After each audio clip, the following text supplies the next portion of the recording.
Hey, I'm Not So Trainer, and Pokemon Brilliant Diamond and Shining Pearl are not perfect. Let's get into it.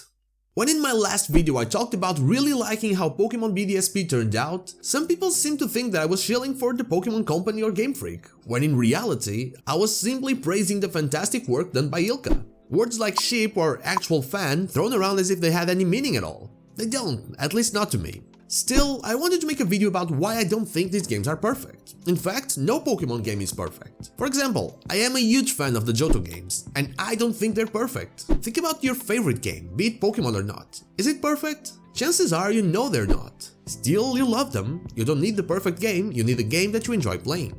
But enough playing around, let's start talking about BDSP. Even though I really enjoyed the art style, with it being an homage to the originals and the pixel art style in general, which was at its peak in Gen 4, especially in the Johto remakes, I think that the Let's Go graphics would be the best for pretty much any Pokemon remake. They are gorgeous, there is great detail in the characters and environment, and the transition between battles and overworld is a lot smoother because there isn't that much difference between the models. Next, the honey tree mechanic was never one that I liked. Waiting for 6 hours in a Pokemon game is a lot. I don't like that it is back in the same way, but I do like that they gave us an alternative with the Pokemon hideaways. Still, it feels a bit strange considering what has been said by Masuda about people not having as much time to dedicate to one single game as they used to. Another thing that doesn't really make the game better or worse to me, but feels a bit strange, is the fact that this is the first game in a big while where we don't have a specific battle mechanic. Ever since X and Y we always had one. Megas, Z-moves, Dynamax. Now, I'm not one of those "oh my god I need Mega Evolution" kind of fans. I liked it, it was cool, it still is cool, but its presence was never a selling point for me. I don't think it would fit the Grand Underground though. I mentioned this in the previous video, but after so long with something like that in the games, you start expecting it in the next one. And I think this is more of a case of expectations not being met than the actual quality of the games. It might be nice to just go back to when things were more simple, like in Gen 4.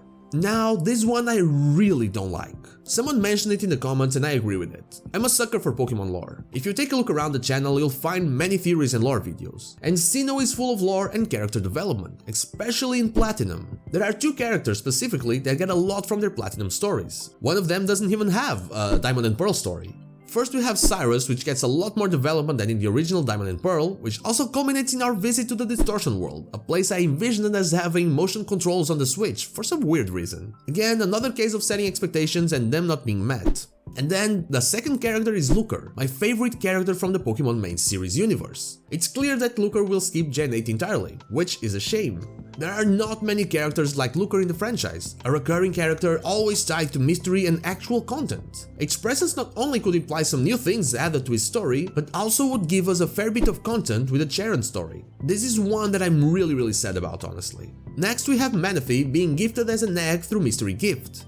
This is a big missed opportunity, mostly because it feels a bit lazy. It could still be a gifted egg, I wouldn't mind that, but in the games with a bit of dialogue about the distant region, you know, a literal Easter egg about Pokemon Ranger Shadows of Almia. It would feel a lot better than just getting it like that, and it's not that hard to do. And finally, since I can't really think of anything else, let's talk about the elephant in the room, the experience share. This was the biggest thing in the comments. Experience share this, experience share that. I don't mind it. I've said it and I'll say it again. The problem lies deeper than the experience share being global and it needs to be fixed. And I will go deeper into it in a future video. But my issue with the experience share is just make us able to turn it on and off. That option alone would fix so many issues when it comes to the complaints people have. Those who don't want to spend their time grinding their Pokemon could just use it. Those who'd rather spend their time grinding their Pokemon simply turn it off. You don't fix the problem with this, at least not the real problem, but at least you make everyone happy in a way. I know some would still complain, they can't help it.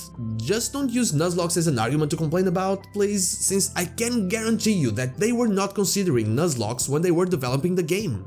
Anyway, this is my more negative look into Pokemon Brilliant Diamond and Shining Pearl. This doesn't change anything. My last video was made considering all of this. I don't think they are perfect, at all. I think they are flawed games like every other game that came before them. Just have a reason for your hate, don't just hate because it's cool. Don't let your expectations rise with fake leaks that you find here on YouTube when a game is announced or close to being announced. Those PokeTubers are just reading fanfic online and calling it a rumor, when it's not. That gets them the clicks and that's all they care about. You know the ones I'm talking about. Find the good sources, set your own expectations. And if you don't really like this game, I don't care, and neither should you. I hope that the next one, be it Pokemon Legends Arceus or Gen 9, give you what you want or something closer to what you want. And that is all I have to say. And again, no point in going out on a bad note, so what's your favorite Pokemon region? Mine is Johto, as I said. I know it's cliche, but I can help it. Let me know yours in the comments down below. And now, before I go, I want to thank my Twitch viewers Wow I'm Sick, ToastbellJ and Jupanita for claiming the shoutout for this week. Thank you so much for all of your support. And now, like the video if you like it, dislike if you don't, and don't forget to subscribe to the channel for more Pokemon content. Also, ring the bell so you know when the next video is out. You can follow me on social media, Twitch, I stream there Thursday to Sunday, or join our Discord, all the links are in the description. Thank you so much for watching, and I'll see you all on the next one.